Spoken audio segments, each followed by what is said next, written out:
بسم الله الرحمن الرحيم نحمده ونصلي على رسوله الكريم أما بعد فأعوذ بالله من الشيطان الرجيم بسم الله الرحمن الرحيم إن الله اشترى من المؤمنين أنفسهم وأموالهم بأن لهم الجنة صدق الله مولانا العلي العظيم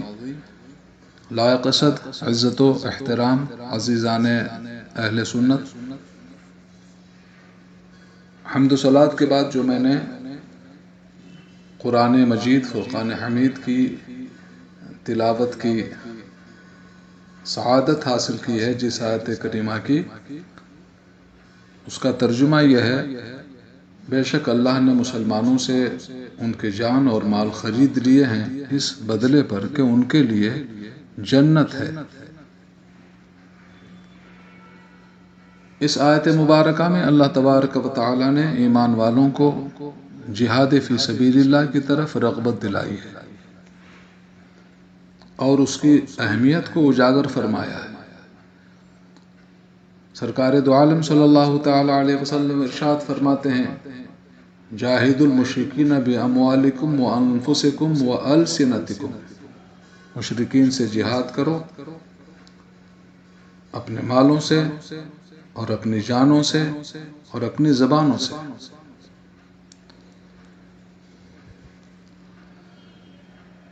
15 شوال سن ہجری 3 کو احد پہاڑ کے دامن میں حق و باطل کے درمیان ایک عظیم جنگ ہوئی تھی۔ میں آج جنگ احد کے ایک دو گوشوں پر روشنی ڈالنا چاہتا ہوں۔ اسی جنگ احد کی بات ہے کہ سرکار دو عالم صلی اللہ تعالی علیہ وسلم کی شہادت کی افواہ اڑا دیتی شیطان نے کہ رسول پاک شہید ہو گئے۔ مولا کائنات شیر خدا رضی اللہ تعالیٰ عنہ دیکھتے ہیں کہ اللہ کے رسول، اللہ کے حبیب، میرے آقا نظر نہیں آتے، اور اس طرح کی خبر مل رہی ہے تو مولا کائنات شیر خدا فرماتے ہیں، یہ روایت مدارج النبوہ شریف میں ہے، خود فرماتے ہیں کہ میں نے ایسا حملہ کیا کفار پر کہ جو میری تلوار کے زد میں آیا وہ کٹتا چلا گیا، پھر نار ہوتا چلا گیا۔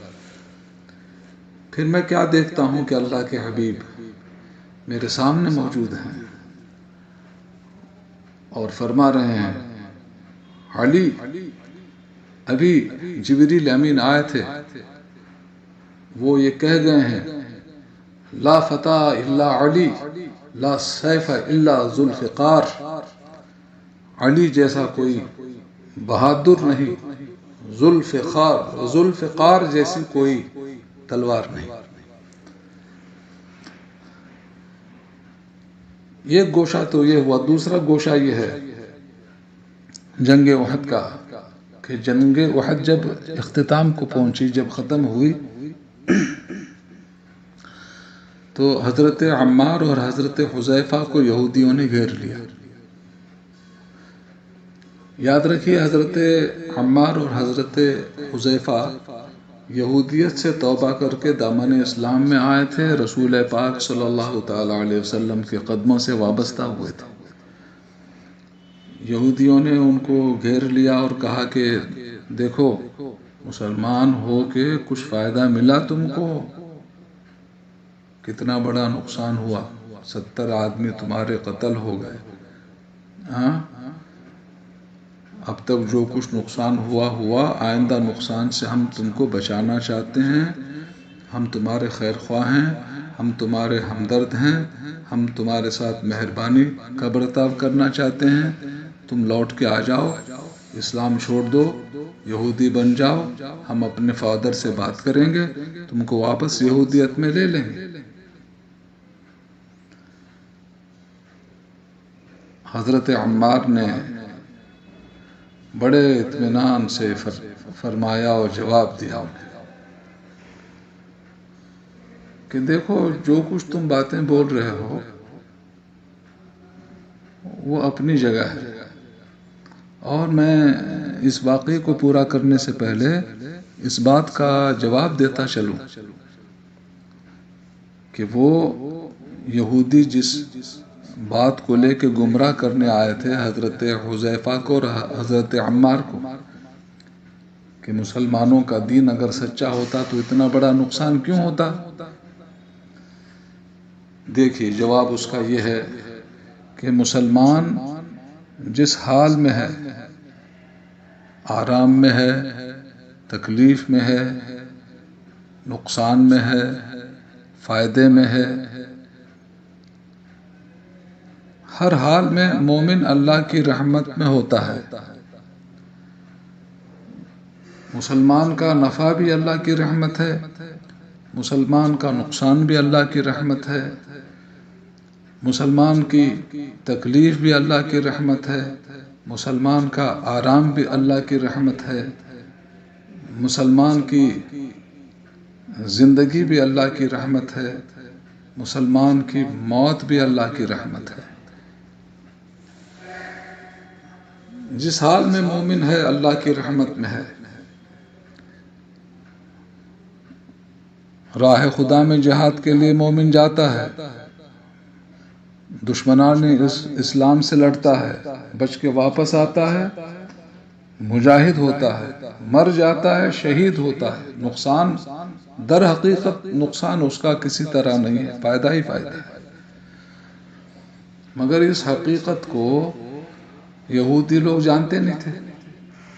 وہ بہکانے کے لیے آئے تھے، کہہ رہے تھے دیکھو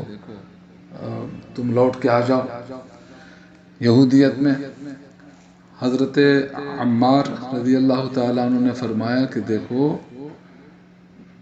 جو کچھ تم کہہ رہے ہو میرا جواب یہ ہے کہ کچھ بھی ہو جائے میں راضی ہوں اس بات پر کہ اللہ وحدہ لا شریک ہے، اور میں راضی ہوں اس بات پر کہ محمد الرسول اللہ صلی اللہ تعالی علیہ وسلم اللہ کے برحق نبی اور رسول ہیں،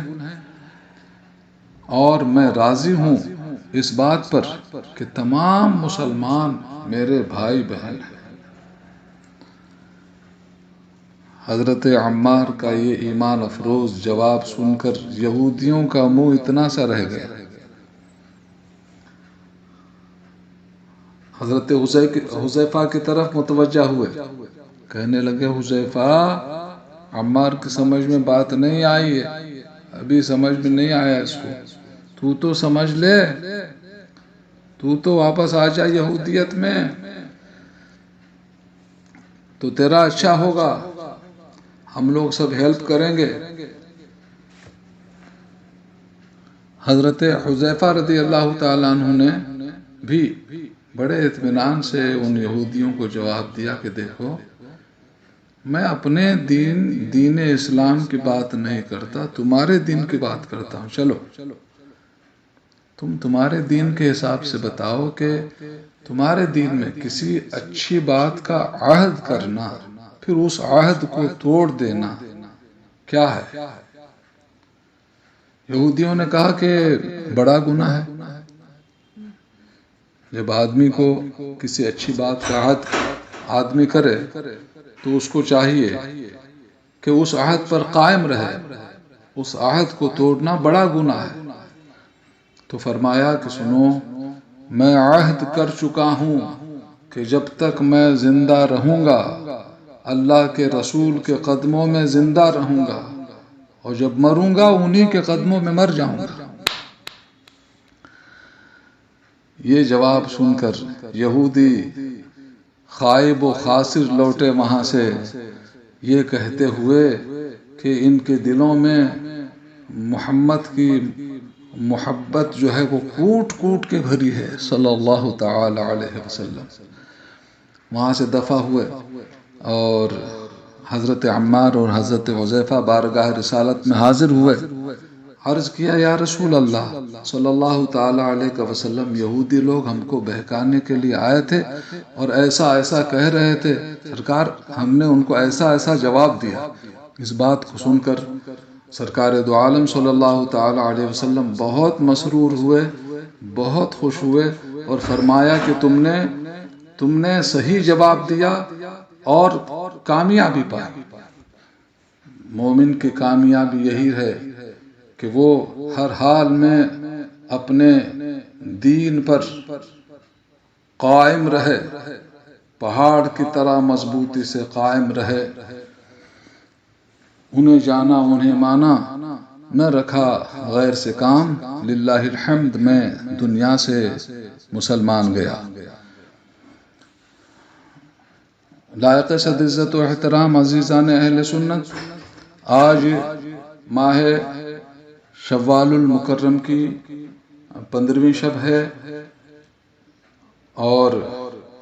شہدائے احد کی شہادت کی خاص تاریخ ہے، لہذا میں آپ سے درخواست کرتا ہوں، یہ گزارش کرتا ہوں کہ آپ اپنے طور پر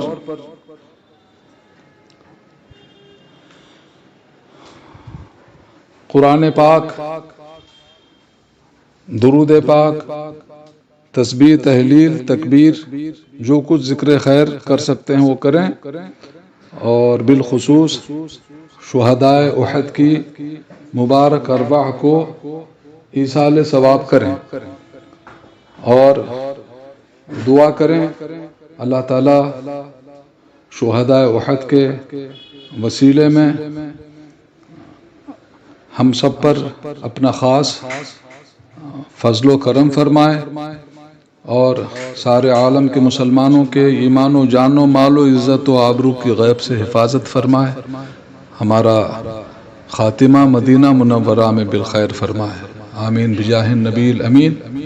علیہ افضل الصلاۃ والتسلیم۔ السلام علیکم ورحمۃ اللہ وبرکاتہ۔